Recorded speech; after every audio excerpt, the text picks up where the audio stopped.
பஜனை, நாம ஜபம் எல்லாம் செய்த நாம் குருதேவரின் மகிமைகளில், அருட்பெருமைகளில் சிலவற்றை இப்பொழுது சிந்திப்போம்.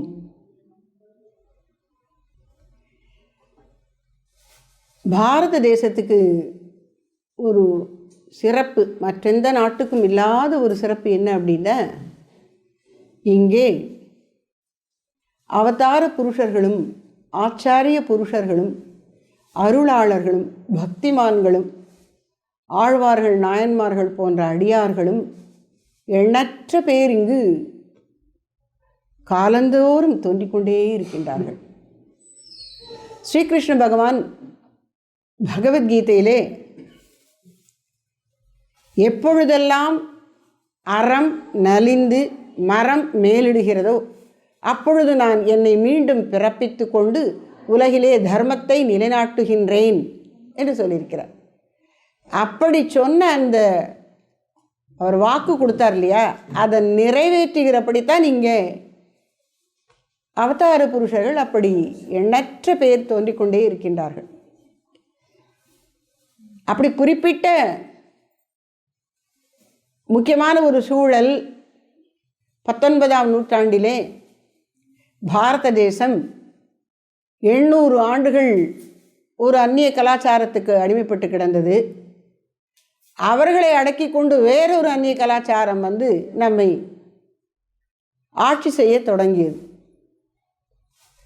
எழுந்திருக்குமா எழுந்திருக்காதா இந்த பாரத சமுதாயம் கீழே விழுந்தது அப்படின்னு திகைச்சு போகிற அளவுக்கு குற்றியரும் குலையருமா கிடைப்பது போல இருக்கு. அந்த நேரத்தில் தான் 1836ஆம் ஆண்டு இந்த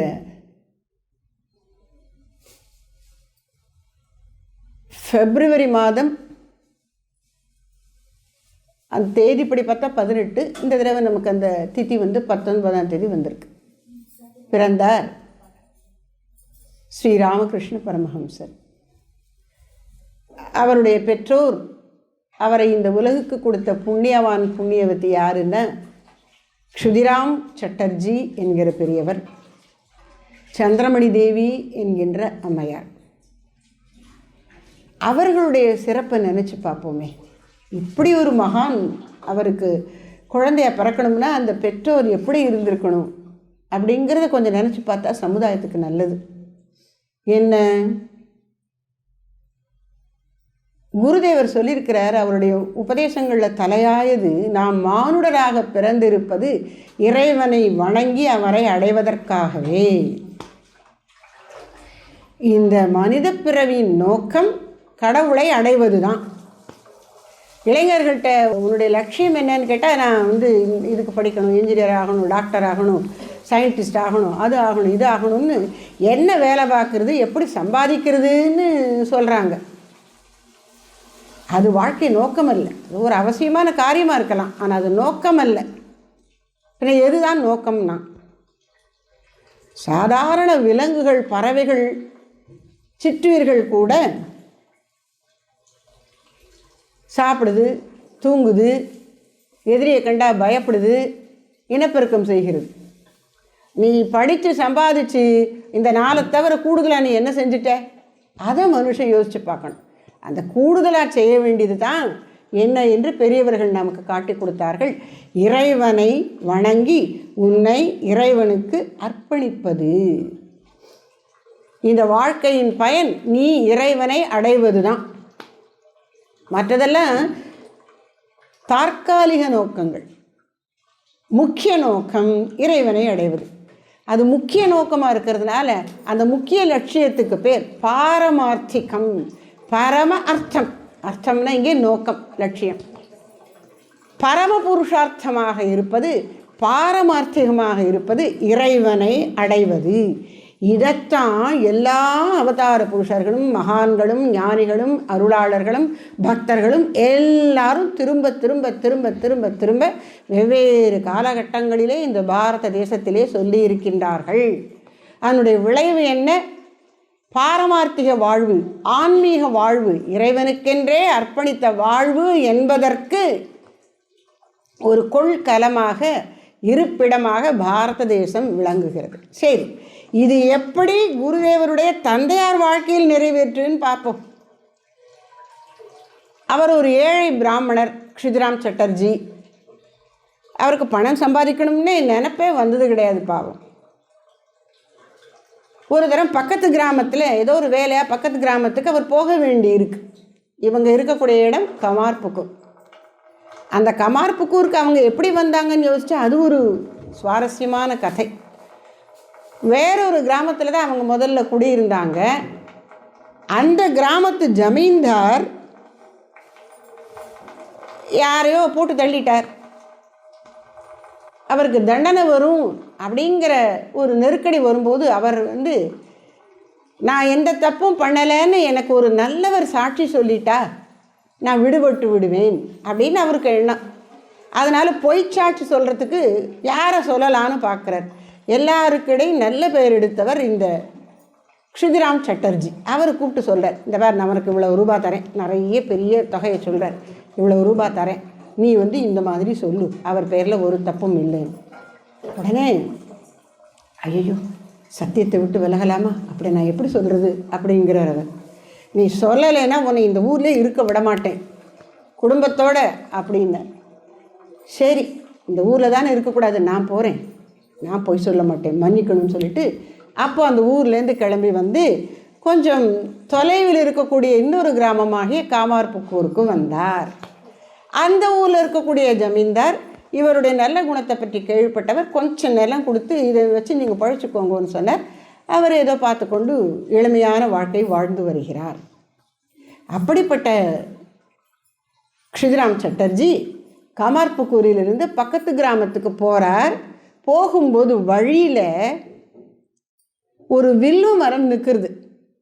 நல்ல தளன்னு இலைகள், பூச்சி பொட்டு இல்லாமல் மூணு மூணா அழகாக இலை இருக்குது. அதை பார்த்த உடனே இவருக்கு ஒரே பரவசம். ஆஹா, இவ்வளவு வில்லும் இருக்கே, இதை பறித்து ஒரு பூஜை பண்ணி அர்ச்சனை பண்ணினா எவ்வளவு நல்லா இருக்கும். அப்போவே உட்காந்து பறிக்க ஆரம்பிச்சிட்டார். திரும்ப வந்தார், இன்னொரு தரம் ஸ்நானம் பண்ணினார், பூஜையை பண்ணினார். அப்புறம்தான் நம்ம அந்த ஊருக்குள்ளே போயிட்டு இருந்தோம், சரி போவோம் திரும்ப நடந்து காரியத்தை முடித்தார். அப்போ அவருக்கு காரியத்தை முடிக்கணுங்கிற அவசரம் இல்லை, கடவுளை வழிபடணும், அதுக்கு முதலிடம். அந்த அளவுக்கு அவர்கள் எளிமையாக இருந்திருக்கிறார். ரொம்ப என்ன சொல்கிறது, நம்ம ரொம்ப தெரிஞ்சவங்களாம் வெள்ளம் தீண்டுருவோம் இவ்வளவு எளிமையாக இருந்தால். அப்படி ஒரு எளிமையாக இருந்திருக்கார். அவங்க அம்மா, குருதேவருடைய அம்மா சந்திரமணி தேவி, அவங்க எப்படி, சந்திரமணி அம்மா அவங்க எப்படின்னா கள்ளங்கபடி இல்லாதவர்கள். குருதேவர் சொல்லுவார், கள்ளங்கபடி இல்லாதவர்கள்ட்ட தான் கடவுள் வருவார், சூதுவாது இருக்கிறவனுக்கும் கடவுளுக்கும் வெகு தூரம் அப்படின்னு சொல்லுவார். அந்த அம்மா அப்படி கள்ளங்கபடி இல்லாதவர்கள். குருதேவரை வயிற்றில் தரித்திருக்கும் பொழுது கோசலாதேவி மணி வயிறு வாய்த்து ராமன் இருந்தான்னு சொல்கிற மாதிரி சந்திரமணி தேவிக்கு ஸ்ரீராமகிருஷ்ணர் கருவாக உள்ள இருக்கிறார். அந்த சந்தர்ப்பத்தில் அவங்களுக்கு தெய்வீக காட்சிகளெல்லாம் கிடைக்கிறதா. பல தேவர்கள்லாம் வராங்க, தேவியர்களெல்லாம் வராங்க. அவங்க எல்லாம் நல்லா இருக்காங்கன்னு இவங்களுக்கு புரியுது. யாரோ பாவம், வாங்க சாப்பிட்டுட்டு போங்க, நீங்கள் ரொம்ப களைப்பாக இருக்கீங்களே, எங்கேயோ போயிட்டுருக்கீங்களே அப்படின்னு இவங்களுக்கு தோணுதான் கூப்பிடுறாங்க. யாரை? அந்த தேவர்களை. ஒருத்தர் அதில் அன்னப்பறவையில் உட்காந்து பறந்து போயிட்டு இருந்தாரா, ரொம்ப டயர்டாக இருக்கீங்களே வாங்க அப்படின்னு கூப்பிட்றாங்களா பிரம்மதேவன். அப்போது அந்த அம்மா வாடிய முகம் கண்டு பசிக்கு சோறு கொடுத்து அவங்களுடைய வாட்டத்தை போக்குறத இயல்பாக செய்திருக்கிறாள் அந்த தாய். ரொம்ப நாள் கழித்து குருதேவர் கூட இந்த தக்ஷேஸ்வரத்தில் வாழ வந்தபோது அந்த காளி கோயிலில் உள்ள ஒரு அறையில் தங்கி இருக்கும்போது இந்த அம்மாவுக்கு கொஞ்சம் வயசானது எல்லாம் மறந்து போச்சு. ஆனால் ஒன்று மட்டும் நினைவு. என்ன நினைவு? வைகுண்டத்தில் பெருமாள் இருக்கார், வைகுண்டத்தில் இருக்கிற பெருமாளுக்கு நைவேத்தியம் ஆனப்புறம் தான் நம்ம சாப்பிடணும் அப்படின்னு அவங்க ஒரு கணக்கு. அங்கே கல்கத்தாவில் இவங்க இருந்த இடத்துக்கு கொஞ்சம் தள்ளி ஒரு மில்லு இருக்குது, ஆலை. அந்த ஆலையில் மத்தியானம் 12 மணிக்கு சங்கு ஊதும். இந்த அம்மா நினச்சிக்கிறது வைகுண்டத்தில் பூஜை முடிஞ்சு சங்கு ஊதிட்டாங்க, ரைட், அதை கேட்ட அப்புறம் தான் சாப்பிடுவாங்க. அவங்க கணக்கில் இந்த வேலையாட்களுக்கெல்லாம் நேரத்தை அறிவிக்கிறதுக்கான ஒரு அறிவிப்பு மணி அல்ல அது, இறைவனுக்கு நிவேதனம் ஆகிவிட்டது. அப்போ நம்ம பிரசாதம் எடுத்துக்கொள்ளலாம். எவ்வளவு ஆழ்ந்ததொரு நல்லுணர்வு, பாவம்! அப்படிப்பட்ட பெற்றோருக்கு அருமை புதல்வராக வாய்த்தார் ஸ்ரீராமகிருஷ்ணர். அவருக்கு பெற்றோரிட்ட பெயர் கதாதரர், கதாதர சட்டோபாத்தியாய. பின்னாளில் அவருடைய மகிமையை அறிந்தவர்கள் ராமனாகவும் கிருஷ்ணனாகவும் யார் வந்தாரோ அந்த மூல பரம்பொருளே, ஆதி மூல பொருளே இப்போது ராமகிருஷ்ணராக வந்திருக்கிறது என்று சொல்லி ராமகிருஷ்ணர் என்று அழைக்கலானார்கள். அப்போ அவர் ஓயாது எல்லோருக்கும் அருளை வாரி வழங்கி கொண்டே இருந்தார், உபதேசங்கள் பாடல்கள் வாயிலாக. அதுதான் அந்த தலையாய உபதேசமாக நாம் பார்த்தது. இந்த மானுட பிறவி எடுத்திருப்பதன் நோக்கம் இறைவனை வணங்கி அவனை அடைவதே. இதை நாம் மறக்கவே கூடாது. வாழ்க்கையில் அந்தந்த சூழல்களில் என்னென்னமோ காரியங்கள் நாம் செய்ய வேண்டி வரும். அந்த அவசியத்துக்கேற்ப செயல்களில் ஈடுபடலாம், நேர்மையான செயல்களில். ஆனாலும் லட்சியம் எதுனா இறைவனை அடைவது தான். இதை எல்லா பெரியவங்களும் சொல்லியிருக்காங்க. அப்பர் பெருமான் சொன்னார் இல்லையா, தலையே நீ வணங்காய் அப்படின்னு ஆரம்பித்து கால் வரைக்கும் எல்லா உறுப்புகளையும் சொல்லி ஒவ்வொரு உறுப்புக்கும் எதுக்கு இருக்குன்னா இறைவனை வணங்குவதற்குத்தான் அப்படின்னு சொல்லி கடைசியில் முடிக்கிறார். உற்றார் யாருளரோ உயிர் கொண்டு போம் தருணத்தில் குற்றாலத்தும் அமர் கூத்தா உனையன்றி உற்றார் யாருளரோ. இறைவனை வணங்குன்னு ஏன் சொல்கிறேன்னா, யமன் வந்து உன் உயிரை பறித்து கொண்டு போகும் பொழுது உன்னுடைய மனைவி, மக்கள், சொந்தங்கள், நீ சேர்த்து வச்ச பணம், உன்னுடைய வேலையாட்கள் எல்லாம் சுற்றி இருந்தால் கூட, இருப்பாங்கன்னு சொல்ல முடியாது, இருந்தால் கூட அவங்க வந்து உன்னை காப்பாற்ற முடியாது. யார் காப்பாற்றலான்னா அவன்தான். குற்றாலத்து உரை எம் கூத்தனல்லால் உனக்கு உற்றார் யாருளரோ. அப்போ நமக்கு உண்மை உறவு இறைவன் என்று தெரிந்து கொண்டு அவனை வணங்கணும். அதுக்குத்தான் இந்த வாழ்க்கை. நம்முடைய வினைக்கேற்ப பல பல செயல்களை நம்ம செய்ய வேண்டிய சூழல் வரும். எது வந்தாலும் இதை மறக்கக்கூடாது. அன்னை சாரதா தேவியாரும் சொல்கிறார், பெண்களுக்கு, தன்னை பார்க்க வரக்கூடிய பெண்களுக்கு உபதேசம் பண்ணும்போது, சின்ன குழந்தைகளுக்கே நீ சொல்லி கொடுத்துரு. என்ன சொல்லி கொடுக்கணும்? இறைவன் நம்முடைய சொந்த அம்மா அப்பா மாதிரி. எப்படி சந்திரன் அம்புலி மாமா எல்லா குழந்தைகளுக்கும் மாமாவோ, அது மாதிரி இறைவன் எல்லாருக்கும் சொந்தம். அதனால நீ இறைவனை உனக்கு உரியவனாக நினைத்துக்கோப்பா அப்படின்னு குழந்தையாக இருக்கும்போதே பழக்கி விட்டுறணுமா அப்படின்னு சொல்கிறாங்க அன்னையார். இப்போ இறைவன் எனக்கு உரியவன், என் உற்றான் உறவினன், எனக்கு நலன் செய்வான், அவனையே நான் சார்ந்திருக்கிறேன், இந்த பாவத்தை ஊட்டி விடணும். அப்போ குழந்தைக்கு ஊட்டி விடுறதுல நம்மகிட்ட முதல்ல அது இருக்கணும்ல. அப்போ நாம் இந்த பாவத்தை பெறுவதற்கு என்ன செய்யணும்னா, குருதேவர் போன்ற அவதார புருஷருடைய வாழ்க்கை சம்பவங்களை திரும்ப திரும்ப நினச்சி பார்க்கும் பொழுது சந்தனத்தை தொட்ட கை வாசனை பெறுவது போல நமக்கும் அது தொத்திக்கும். குருதேவர் எப்படி இருந்தார்? இறைவனை உணர்ந்தவர்களுக்கு அடையாளமாக கீதையில் ஒன்று சொல்லியிருக்கு. யார் தன்னை எல்லா உயிர்களிலும், யார் எல்லா உயிர்களை தன்னிலும் காண்கிறானோ அவனை காண்கிறான். எல்லா உயிர்களுக்குள்ளும் இருக்கிறது இந்த ஆத்மா தான். இந்த ஆத்மா, இந்த எல்லா உயிர்களும் இருப்பது இந்த ஆத்மாவில் தான். தனக்குள் எல்லாரையும் பார்க்கணும், தன்னை எல்லாருக்குள்ளும் பார்க்கணும். அப்போ யாருமே வேறுபாடே இல்லை. அப்போ அந்த வேறுபாடு நீங்கிய பேரன்பு ஒரு உள்ளத்தை ஆட்கொள்ளும். அவன்தான் God realised soul, he who has realised God அப்படின்னு கீதையில் சொல்லியிருக்க. அப்படி இருக்கிறார் குருதேவர். யாரை குறித்தும் அவருக்கு ஒரு வெறுப்பு, எதிரிங்கிற எண்ணமே கிடையாது. பறவைகளாக இருந்தாலும் சரி, விலங்குகளாக இருந்தாலும் சரி, சிற்றீர்களாக இருந்தாலும் சரி, ஸ்தாவரமாக இருந்தாலும் சரி, எல்லாவற்றுக்குள்ளும் அவர் இறைவனை பார்த்தார். அங்கே ஒரு ஒரு சின்ன புல்வெளி மாதிரி, லான் அப்படிங்கிறோம் இல்லையா, அந்த புல்வெளி இருந்து தான் அதில் ஒருத்தன் இந்த புல்லை மிதித்து நசுக்கிறோம் அப்படிங்கிற உணர்ச்சியே இல்லாமல் விக்கு விக்குன்னு வேகமாக போகிறான். அந்த புல் மேலே நடந்து போகிறான். அது அப்படி புல்லெல்லாம் சாயுது, நசுங்குது. இதை பார்த்துட்டு குருதேவர் கத்துறாராம். அவருக்கு நெஞ்சு வலிக்குதான். அவன் புல்லை முதிக்க முதிக்க இவருக்கு நெஞ்சு வலிக்கிறது. அப்போ அந்த புல்லுக்குள்ளே இருக்கக்கூடிய அதே உயிர் தான் இங்கேயும் இருக்குங்கிற அனுபூதி அவருக்கு இருக்குது. இப்படி இதுனா வேதனையான அனுபூதியாக இருக்கே அப்படின்னு நம்ம நினைக்க வேண்டாம். இன்னும் எவ்வளவோ சொல்லலாம். ஆனால் இன்னொரு அனுபவம் சொல்கிறேனே. குருதேவருக்கு தொண்டையில் புண்ணு வந்தது, சாப்பிட முடியாமல் இருக்கு, உணவை விழுங்க முடியல.